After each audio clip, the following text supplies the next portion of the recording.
ರಾತ್ರಿ ಸುಮಾರು 10 ಗಂಟೆ ಅನ್ಸುತ್ತೆ. ಆಗ ತಾನೇ ಬೆಂಗಳೂರಿನ ಪ್ರತಿಷ್ಠಿತ ಬೀದಿ ಅಂದರೆ ಟ್ಯಾನಿ ರೋಡ್ ಅಂತಾನೆ ಫೇಮಸ್ ಆಗಿ ಒಂದು ರಸ್ತೆಯಲ್ಲಿ ಹುಡುಗ ತನ್ನ ಜೀವನ ಉಳಿಸ್ಕೊಳ್ಳೋದಕ್ಕೆ 15-20 ಜನ ರೋಡ್ಗಳಿಂದ ತನ್ನ ಪ್ರಾಣ ಉಳಿಸ್ಕೊಳ್ಳೋದಕ್ಕೆ ಆ ರೋಡಲ್ಲಿ ತನ್ನ ಕೈಲಾದಷ್ಟು ಜೋರಾಗಿ ಓಡ್ತಾ ಇರ್ತಾನೆ. ಅದೇ ಸಮಯಕ್ಕೆ ಬೆಂಗಳೂರಿನ ಪ್ರತಿಷ್ಠಿತ ಹಾಸ್ಪಿಟಲ್ ಆದ ಆಕಾಶ್ ಹಾಸ್ಪಿಟಲಲ್ಲಿ ಒಬ್ಬ ಡಾಕ್ಟರ್ ತನ್ನ ಕೆಲಸನ ಮುಗಿಸಿ ಇನ್ನೇನು ಮನೆಗೆ ಹೊರಡಬೇಕಂತ ಪಾರ್ಕಿಂಗ್ ಲಾಟ್ ನಡ್ಕೊಂಡು ಹೋಗ್ತಾ ಇರ್ತಾರೆ. ಅವರ ಹೆಸರು ಬಂದು ಶಶಿಕಲಾ. ಬೆಂಗಳೂರಿನ ಪ್ರತಿಷ್ಠಿತ ಹಾಸ್ಪಿಟಲ್ ಆದ ಆಕಾಶ್ ಹಾಸ್ಪಿಟಲಲ್ಲಿ ಸೀನಿಯರ್ ಸರ್ಜನ್ ಆಗಿ ಕೆಲಸ ಮಾಡ್ತಾರೆ. ಅದೇ ಸಮಯಕ್ಕೆ ಅವರ ಫೋನ್ ರಿಂಗ್ ಆಗುತ್ತೆ.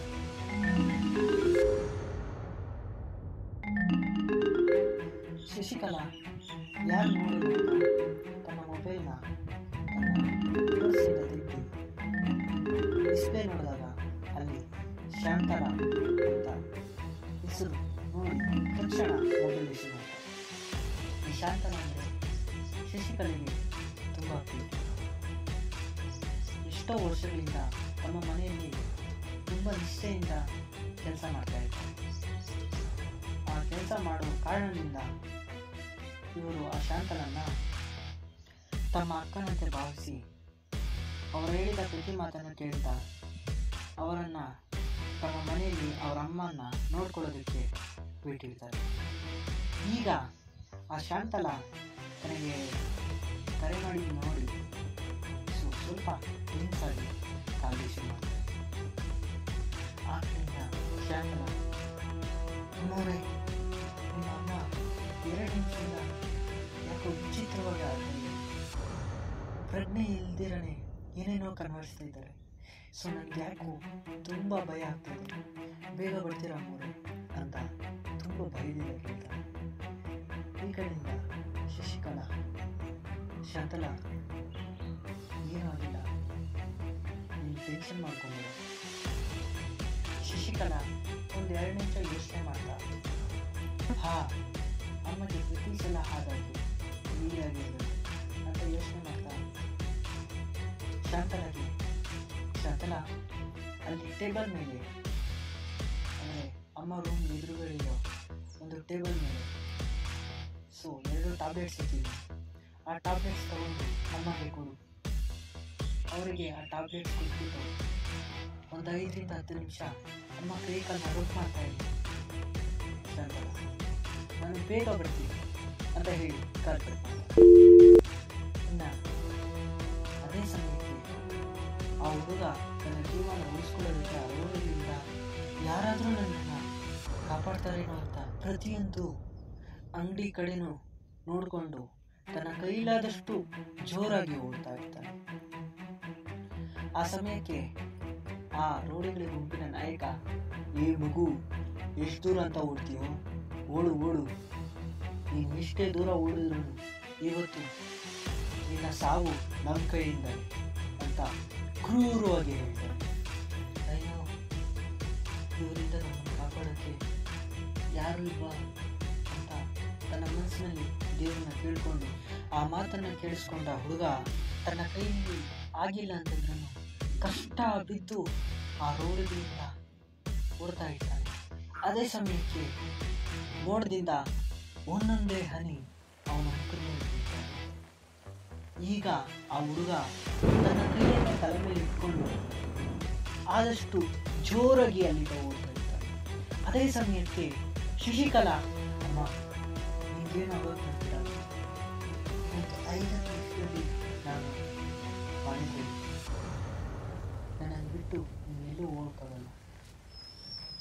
ಈ ಜಗತ್ತಲ್ಲಿ ನನಗಿರೋದು ನೀನೊಬ್ಬಳೇ ಅಮ್ಮ ಅಂತ ತುಂಬ ಎಮೋಷನಲ್ ಆಗಿ ಮಾತಾಡ್ತಾರೆ.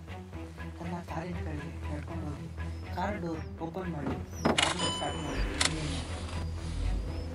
ಆಗ ತಾನೇ ಶುರುವಾಗಿರೋ ಮಳೆಯ ಕಾರಣದಿಂದ ಶಶಿಕಲಾ ಇಷ್ಟೇ ಸ್ಪೀಡಾಗಿ ಹೋಗ್ಬೇಕಂತ ಅಂದ್ಕೊಂಡ್ರೆ ಆಗ್ದಿರನೆ ಸ್ವಲ್ಪ ಕಂಟ್ರೋಲಲ್ಲಿ ಹೋಗ್ತಾ ಇದ್ದಾರೆ. ಅವಳಿಗೆ ಅವರ ಅಮ್ಮದೇ ಯೋಚನೆಯಿಂದ ರೋಡ್ ಮೇಲೆ ಸರಿಯಾಗಿ ಗಮನ ಕೊಡ್ತೀರ. ಸೊ ತನ್ನದೇ ಯೋಚನೆಯಲ್ಲಿ ಮುಂದೋಗಿರೋ ಶಶಿಕಲಾ ಕಾರನ್ನು ಡ್ರೈವ್ ಮಾಡ್ತಾ ಇರ್ತಾರೆ. ಅದೇ ಸಮಯಕ್ಕೆ ಕಾರಿಗೆ ಅಂತ ಜೋರಾಗಿ ಸೌಂಡ್ ಕೇಳಿಸುತ್ತೆ.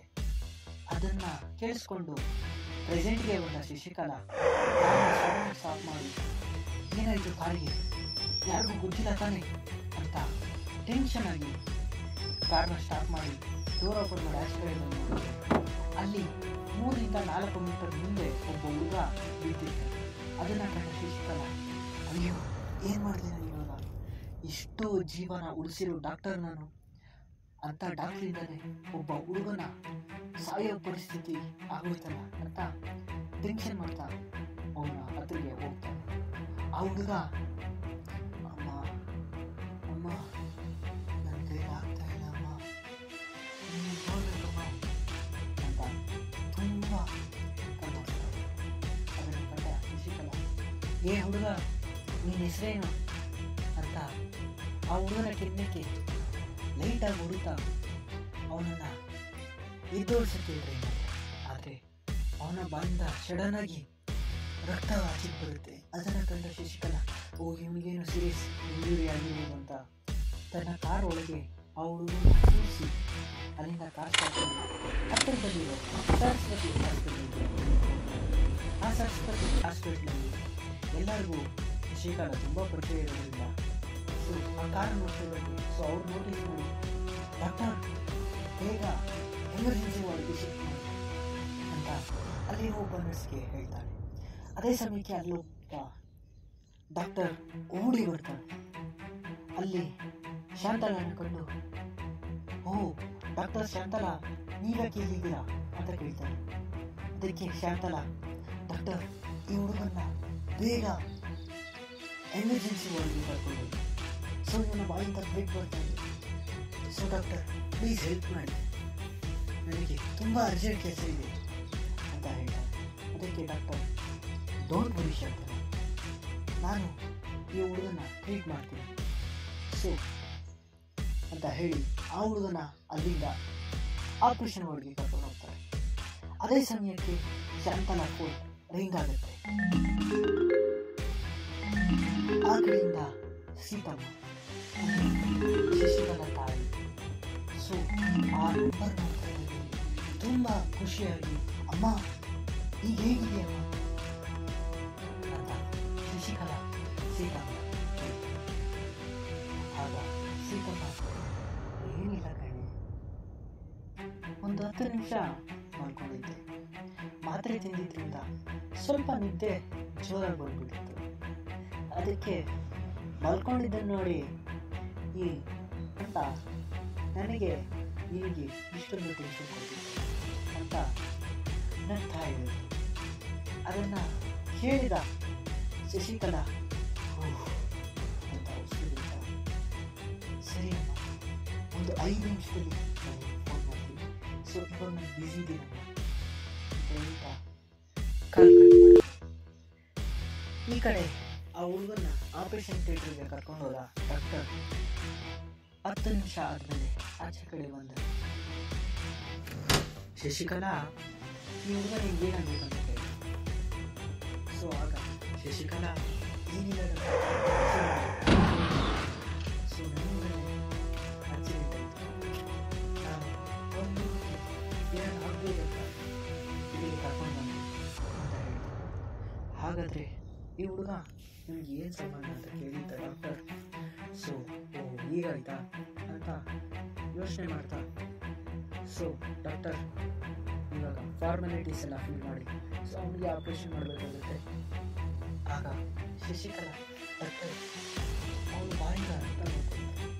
ಸೊ ನನ್ನ ಪ್ರಕಾರ ಅವನ ತಲೆಗೆ ಏನೋ ಜೋರಾಗಿ ಏಟ್ ಬಿದ್ದಿದೆ, ನಾನು ಲಿಮಿಟಿಗೆ ಹೋಗ್ತಾ ಇದ್ದೆ, ಸೊ ನನ್ನ ಕಾರಿಗೆ ಗುದ್ದ ಮೇಲೇನು ಅವನ ತಲೆಗೆ ಅಷ್ಟೊಂದು ಜೋರಾಗಿ ಏಟ್ ಬಿದ್ದು ಅಂತ ನನಗೆ ಅನಿಸಲ್ಲ. ಅಲ್ಲಿ ಅವನಿದ್ದ ಕಂಡೀಷನ್ ಪ್ರಕಾರ ನೋಡಿದ್ರೆ ಸೊ ಯಾರೋ ರೋಡಿಗಳು ಅವನ ತಲೆಗೆ ಜೋರಾಗಿ ಹೊಡೆದಿರ್ತಾರೆ ಅಂತ ನೀವೇ ಕಡಿಮೆ. ಡಾಕ್ಟರ್ ಅವರ ಮಾತನ್ನ ಮಧ್ಯದಲ್ಲಿ ನಿಲ್ಲಿಸ್ತಾ ಶಶಿಕಲಾ, ಆ ಹುಡುಗ ತುಂಬ ವೀಕ್ ಆಗಿದೆ. ಆ ವೀಕ್ನೆಸ್ಗೆ ಕಾರಣ ಏನಂತಂದರೆ, ಸೊ 2 ದಿನದಿಂದ ಅವನು ಸರಿ ಊಟದಿಂದ, ಅದರ ಜೊತೆಗೆ ಅವನ ತಲೆಗೆ ಜೋರಾಗಿ ಯಾರೋ ಹೊಡೆದಿದ್ದಾರೆ. ಅದರಿಂದ ಅವನ ಹಳೆ ಮೆಮೊರೀಸ್ ಎಲ್ಲ ಎರೇಸ್ ಆಗಿದೆ. ಸೊ ಈಗ ಅವನು ಬದುಕ್ತಾನೋ ಇಲ್ಲವೋ ಅಂತ ಕ್ರಿಟಿಕಲ್ ಸಿಚುವೇಶನ್ಗೆ ತಲುಪಿದ್ದಾನೆ ಅಂತ ಹೇಳ್ತಾ ಇದ್ದಾಗೆ ಶಶಿಕಲಾ ಈ ಮಾತನ್ನೆಲ್ಲ ಕೇಳಿಸ್ಕೊಂಡು, ಅಯ್ಯೋ ಇನ್ನೆಂಥ ರಾಕ್ಷಸರು ಆ ಪುಟ್ಟ ಹುಡುಗನ ಮೇಲೆ ತಮ್ಮ ಪೌರುಷನ ತೋರಿಸಿದ್ದಾರೆ, ಅಂಥ ತಪ್ಪು ಆ ಹುಡುಗ ಏನು ಮಾಡಿದ್ದಾನೆ ಅಂತ ತುಂಬ ಕೋಪ ಮಾಡಿಕೊಂಡು ಯೋಚನೆ ಮಾಡಿದ್ರು. ಅದೇ ಸಮಯಕ್ಕೆ ಡಾಕ್ಟರ್ ತನ್ನ ಮಾತನ್ನು ಮುಂದುವರಿಸ್ತಾ, ಶಶಿಕಲಾ, ಇವತ್ತು ಈ ಹುಡುಗನಿಗೆ ಈ ಆಪರೇಷನ್ ಎಲ್ಲ ಮಾಡಿದರೆ ಅವನ ಹಿಂದಿನ ಮೆಮೊರೀಸ್ ಎಲ್ಲ ಎರೇಸಾಗುತ್ತೆ ಅಂತ ಹೇಳಿದ. ಅದಕ್ಕೆ ಶಶಿಕಲಾ ಏನೋ ಯೋಚನೆ ಮಾಡ್ತಾ, ಡಾಕ್ಟರ್ ಹಾಗಾದರೆ ಪ್ಲೀಸ್ ಮಾಡಿ, ಆ ಹುಡುಗನಿಗೆ ಇಂದಿನ ಜೀವನದಲ್ಲಿ ಇಷ್ಟೊಂದು ತೊಂದರೆ, ಇಷ್ಟೊಂದು ಅನ್ಯಾಯ ಆಗಿದೆ ಅಂತಂದರೆ, ಸೊ ಅವನು ಆ ಹಳೆ ಮೆಮೊರೀಸ್ನೆಲ್ಲ ಮರೆಯೋದೇ ತುಂಬ ಉತ್ತಮ. ಆಗ ಡಾಕ್ಟರ್, ಸರಿ ನೀವು ಇಷ್ಟೆಲ್ಲ ಹೇಳ್ತಾ ಇದ್ದೀನಿ ಅಂತಂದರೆ ನಾನು ಖಂಡಿತ ಆಪರೇಷನ್ ಮಾಡೇ ಮಾಡ್ತೀನಿ. ಆದರೆ ನೀವು ಇವಾಗೇ ಪ್ರಿಪೇರ್ ಆಗಿ. ಆಪರೇಷನ್ ಆಗಿದ್ದಾದಮೇಲೆ ಆ ಹುಡುಗ ಈಗ ತಾನೇ ಹುಟ್ಟಿರೋ ಮಗು ಥರ ಇರ್ತಾನೆ. ಅಂದರೆ ಅವನು ಈಗ ಯಾರ್ಯಾರು ನೋಡ್ತಾನೋ ಸೊ ಅವ್ರನ್ನೇ ಅವರ ಮನೆಯವರು, ಸ್ವಂತದವರು ಅಂತ ಆ ಹುಡುಗ ಭಾವಿಸ್ತಾನೆ. ಸೊ ನೀವು ಹಿಂದೆ ಏನು ಮಾಡಬೇಕು ಇವಾಗ ಯೋಚನೆ ಮಾಡಿ ಅಂತ ಹೇಳ್ತಾ ಆ ಡಾಕ್ಟರ್ ಅಲ್ಲಿಂದ ಹೋಗ್ತಾನೆ. ಇದನ್ನು ಕೇಳಿಸ್ಕೊಂಡ ಶಾಂತಲಾ ಒಂದು ನಿಮಿಷ ಕಣ್ಣಲ್ಲಿ ನೀಡ್ತಾನೆ. ಅವಳಿಗೆ ಈ ಪ್ರಪಂಚದಲ್ಲಿ ಅವಳಿಗೆ ಅಂತ ಬಿಟ್ಟರೆ, ಅವರ ಅಮ್ಮ ಒಬ್ಬರನ್ನ ಬಿಟ್ಟರೆ ಇನ್ಯಾರೂ ಇರಲ್ಲ. ಯಾಕೆ ಅಂತಂದರೆ ಚಿಕ್ಕ ವಯಸ್ಸಲ್ಲೇ ಅವರ ಮನೆಯವರೆಲ್ಲ ಸೇರಿ ಶಶಿಕಲಾಗೆ ಮದುವೆ ಮಾಡಿರ್ತಾರೆ. ಆ ಮದುವೆಗೆ ಅವರಮ್ಮ ಒಪ್ಪಿಲ್ಲ ಅಂದ್ರೇನು ಬಲವಂತದಿಂದ ಮದುವೆ ಮಾಡಿರ್ತಾರೆ. ಆ ಮದುವೆ ಕೆಲವೇ ವರ್ಷದಲ್ಲಿ ಅವರ ಗಂಡ ತೀರ್ಕೊಂಡಿರ್ತಾರೆ. ಅದನ್ನು ಕಂಡ ಶಶಿಕಲಾಗೆ ತುಂಬ ಕೋಪ ಬಂದು ಅವರ ಮನೆ, ಅವರ ಆಸ್ತಿ ಎಲ್ಲನೂ ತ್ಯಜಿಸಿ ಅವರ ಅಮ್ಮನ ಕರ್ಕೊಂಡು ಬೆಂಗಳೂರಿಗೆ ಬಂದಿರ್ತಾರೆ. ಅವರಮ್ಮ ಅಲ್ಲಿ ಇಲ್ಲಿ ಕೆಲಸ ಮಾಡಿಕೊಂಡು ಶಶಿಕಲಾನ ಇಷ್ಟು ದೊಡ್ಡ ವ್ಯಕ್ತಿ ಮಾಡಿರ್ತಾರೆ. ಸೊ ಇದೆಲ್ಲ 2 ನಿಮಿಷದಲ್ಲಿ ನೆನಪಾಗಿ ಶಶಿಕಲಾ ತುಂಬ ನೀರು ತುಂಬಿಕೊಂಡಿರುತ್ತೆ. ಆಗ ಶಶಿಕಲಾ ಅನಿಸಿದ್ರೆ, ಇನ್ನು ಮೇಲಿಂದ ನನಗೊಬ್ಬ ಮಗ ಸಿಕ್ಕಿದೆ, ಇನ್ನು ಮೇಲಿಂದ ಇವನೇ ನನ್ನ ಮಗ, ಇವನು ಇಷ್ಟು ದಿನದಿಂದ ಎಷ್ಟು ನೋವು ಅನುಭವಿಸಿದ್ದೆ, ಅದಕ್ಕಿಂತ 100 ಪಟ್ಟು ಪ್ರೀತಿನ ಕೊಟ್ಟು ಸಾಕ್ತೀನಿ. ಇನ್ನು ಮೇಲಿಂದ ನಾವು ಹೊಂಟಿಲ್ಲ, ನಮಗೆ ಒಬ್ಬ ಮಗ ಇದ್ದಾನೆ. ತುಂಬ ಎಮೋಷ್ನಲ್ ಆಗಿ ಮಾತಾಡ್ತಾ ಒಂದು ಚೇರ್ ಮೇಲೆ ಕೂತ್ಕೊಳ್ತಾರೆ. ಆ ಸಮಯಕ್ಕೆ ಆಪರೇಷನ್ ಕಂಪ್ಲೀಟ್ ಆಗಿ ಆಚೆ ಬಂದ ಡಾಕ್ಟರ್ ಶಶಿಕಲಾ ಮುಖ ನೋಡಿ ಅವ್ರ ಹತ್ರ ಬಂದು, ಆಪರೇಷನ್ ಸಕ್ಸಸ್ ಶಶಿಕಲಾ ಅಂತ ಹೇಳ್ತಾರೆ. ಅದನ್ನು ಕೇಳಿ ಶಶಿಕಲಾ ತುಂಬ ಖುಷಿಯಿಂದ ಅವರನ್ನು second, okay thanks doctor, okay. So ಈಗ ತಾನೇ ಆಪರೇಷನ್ ಅಂತಿದೆ. ಸೊ ಒಂದು 6 ಗಂಟೆ ಅಬ್ಸರ್ವೇಷನ್ ಇಡ್ತೀನಿ, ಆಮೇಲೆ ಜನರಲ್ ವಾರ್ಡ್ಗೆ ಶಿಫ್ಟ್ ಮಾಡ್ತೀವಿ. ಆವಾಗ ನೀವು ಬೇಕಾದ್ರೆ ಹೋಗಿ ನೋಡ್ಬೋದು. ಆದರೆ ಈಗ ಹೋಗಿ ನೋಡ್ಬೇಕಾದ್ರೆ ಸ್ವಲ್ಪ ಡಿಸ್ಟರ್ಬ್ ಮಾಡಿದೆ ಅಂತ ಹೇಳ್ತಾ ಡಾಕ್ಟರ್ ಹೋಗ್ತಾರೆ.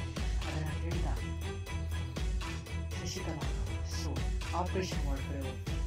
ಸೊ ಅಲ್ಲಿ ಪ್ರಜ್ಞೆನೇ ಇಲ್ಲಿಲ್ಲ ಆ ಹುಡುಗನ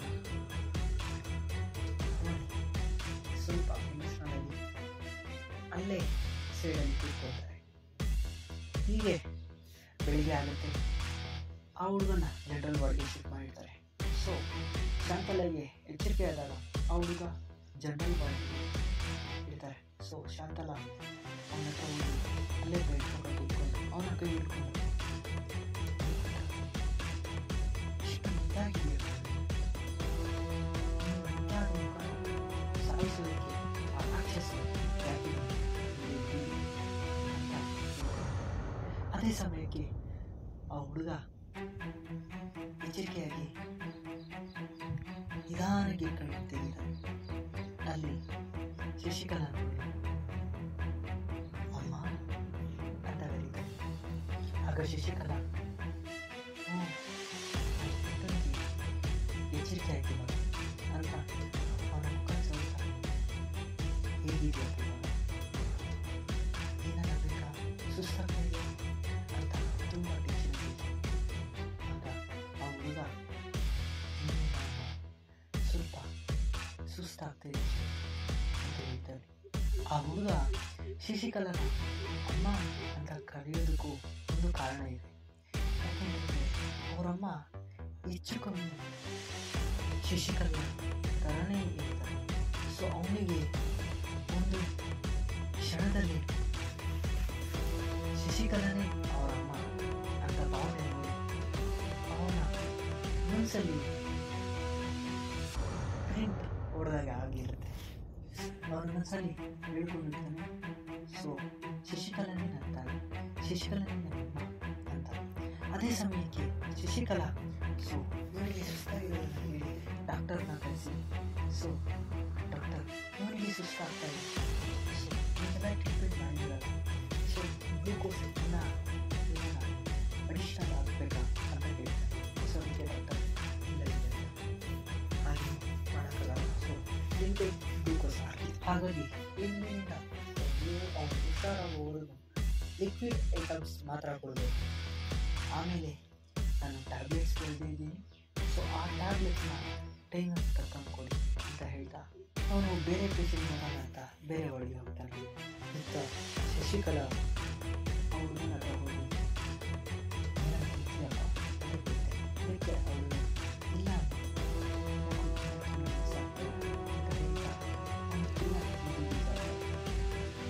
ಅದೇ ಸಮಯಕ್ಕೆ ಯಾರು ನಮ್ಮನ್ನು ಫಾಲೋ ಮಾಡ್ತಾನೆ ಅಂತ ಶಶಿಕಲಾಗೆ ಅನಿಸುತ್ತೆ. ಆ ಸೈಡ್ ನೋಡಿದಾಗ ಅಲ್ಲಿ ಯಾರು ಇರೋದಿಲ್ಲ. ಸೊ ಶಶಿಕಲಾ ರಿಲ್ಯಾಕ್ಸ್ ಆಗಿ ಆ ಹುಡುಗನ ಮಾತಾಡ್ಸೋದ್ರಲ್ಲಿ ಬಿಸಿ ಆಗ್ತಾರೆ. ಆ ಹುಡುಗನ ಜೊತೆ ಮಾತಾಡ್ತಾ ಅವನು ತುಂಬ ಖುಷಿಯಾಗಿರ್ತಾನೆ. ಶಶಿಕಲಾ ಜೊತೆ ಮಾತಾಡಬೇಕಾದ್ರೆ ತುಂಬ ಖುಷಿಯಿಂದ ಮಾತಾಡ್ತಾ ಇರ್ತಾನೆ. ಅದನ್ನು ನೋಡಿದ ಆ ವ್ಯಕ್ತಿ ಕಣ್ಣು ಯಜಮಾನ್ರಿ ಈ ಪರಿಸ್ಥಿತಿ ಬರೋದಕ್ಕೆ ಕಾರಣ ಆ ರುದ್ರ ಅವನ ಮನೆ ಬರಲಿಲ್ಲ ಅಂತಂದಿದ್ರೆ ಇಷ್ಟೊತ್ತಿಗೆ ನಮ್ಮ ಮನೆ ಮುಂದೆ ಕೂತ್ಕೊಳ್ತಾಯಿತ್ತು.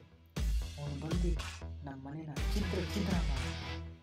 ಆದರೆ ಯಜಮಾನ್ರಿ ನಾನು ನಿಮಗೆ ಪ್ರಾಮಿಸ್ ನೀವು ಇಲ್ಲೇ ಬೆಳಿ, ನೀವು ಯಾವತ್ತು ಆ ರುದ್ರನ ಎದುರಿಸ್ಬೋದು ಅಂತ ನಿಮಗನ್ಸುತ್ತೋ ಆವತ್ತು ನಾನೇ ಬಂದು ಅಂತ ಹೇಳ್ತಾ ಅವನ ಕಣ್ಣನ್ನು ಒರೆಸ್ಕೊಂಡು ಅಲ್ಲಿಂದ ಹೋಗ್ತಾನೆ. ಇದರ ಬಗ್ಗೆ ಏನೂ ಗೊತ್ತಿದ್ದಿರೋ ಶಶಿಕಲಾ ಆ ಹುಡುಗನ ಮುದ್ದು ಮಾಡ್ತಾ ತನ್ನ ನೋವನ್ನು ಮರೀತಾ ಇನ್ನು ಮೇಲಿಂದ ನಾನು ಖುಷಿಯಾಗಿರ್ತೀನಿ ಅಂತ ತನ್ನ ಮನಸ್ಸಿಗೆ ತಾನೇ ಸಮಾಧಾನ ಮಾಡ್ಕೊಳ್ತಾ ಆ ಹುಡುಗನ ಮಾತಾಡಿಸ್ತಾ ಬ್ಯುಸಿಯಾಗಿರ್ತಾನೆ. ಹಾಗಾದರೆ ಆ ವ್ಯಕ್ತಿ ಯಾರು? ಈ ಹುಡುಗನಿಗೂ ಆ ವ್ಯಕ್ತಿಗೂ ಏನು ಸಂಬಂಧ? ಆ ವ್ಯಕ್ತಿ ಈ ಹುಡುಗನ ಯಜಮಾನ್ರೇ ಅಂತ ಯಾಕಂದ? ಈಗ ಶಶಿಕಲಾ ಈ ಹುಡುಗನ ತನ್ನ ತಾಯಿಗೆ ಪರಿಚಯ ಮಾಡ್ತಾಳ, ಮತ್ತು ಈ ಹುಡುಗನ ಮುಂದೆ ನಡೆಯೋ ದೊಡ್ಡ ಯುದ್ಧಕ್ಕೆ ಯಾವ ರೀತಿ ರೆಡಿ ಮಾಡ್ತಾಳೆ. ಈ ಹುಡುಗನಿಂದ ಶಶಿಕಲಾ ಕಳ್ಕೊಂಡಿರೋ ಸಂತೋಷ ಮತ್ತೆ ಅವಳ ಬದುಕಿನಲ್ಲಿ ಸಿಗುತ್ತಾ? ಈ ಹುಡುಗನಿಂದ ಶಶಿಕಲಾ ತುಂಬ ಮುಂದುವರಿತಾಳ, ಇಲ್ಲಾಂದರೆ ಈ ಹುಡುಗನಿಂದ ಶಶಿಕಲಾ ಮತ್ತೆ ಅಪಾಯಕ್ಕೆ ಸಿಗೋಕೊಂತಾಳಂತ. ಸೊ ಹೇಳೋದಕ್ಕೆ ನಮ್ಮ ಯೂಟ್ಯೂಬ್ ಚಾನಲ್ನ ಸಬ್ಸ್ಕ್ರೈಬ್ ಮಾಡ್ಕೊಳ್ಳಿ. ಸೊ ನಾನು ಅಕಸ್ಮಾತ್ ಈ ಸ್ಟೋರಿ ಇಷ್ಟ ಆದರೆ ಲೈಕ್ ಮಾಡಿ, ಶೇರ್ ಮಾಡಿ, ಸಬ್ಸ್ಕ್ರೈಬ್ ಮಾಡಿ ಅಂತ ಹೇಳ್ತಾ ಸೊ ನೆಕ್ಸ್ಟ್ ಎಪಿಸೋಡಲ್ಲಿ ಸಿಗೋಣ.